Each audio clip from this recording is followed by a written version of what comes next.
একদম গলার সাথে টাইট করে যেন ফাঁস লেগে যায় এমন একটা অবস্থা। মাথা এইভাবে ঊর্ধ্বমুখী করে ছোট করে রশিটি বেঁধে রাখা হয়েছে যেন কোনোভাবেই বসতে না পারে।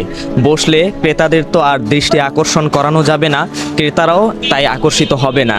তাই এভাবেই মুখ বুজে বোবা প্রাণীদের কষ্ট সয়ে যেতে হচ্ছে। গরু যদি নিজে থেকে বসতেও যায় তাহলে ফাঁস লেগে যাওয়ার মতো অবস্থা।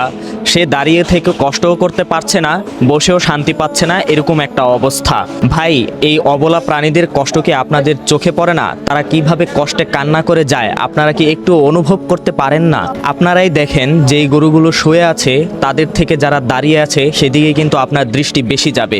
আর এই একটু মাত্র দৃষ্টি আকর্ষণের কারণে এরকম হাজারো গরুর কষ্ট সহ্য করে যেতে হচ্ছে। যতদিন হাটে এভাবে অবিকৃত অবস্থায় থাকছে ততদিনই এভাবে তীব্র কষ্ট যন্ত্রণা সহ্য করতে হচ্ছে এই অবলা প্রাণীদের। কখনো কখনো ঠান্ডা বৃষ্টির মধ্যে কাদার উপরে দাঁড়িয়ে থাকতে হচ্ছে, বা কখনো কখনো তীব্র রোদের মধ্যে এভাবেই গরমের মধ্যে দাঁড়িয়ে আছেন খোদ বিক্রেতারাও। তার পাশাপাশি ছোট রশি হওয়ার কারণে ফাঁস লাগার এই মরণ যন্ত্রণা তো আছেই।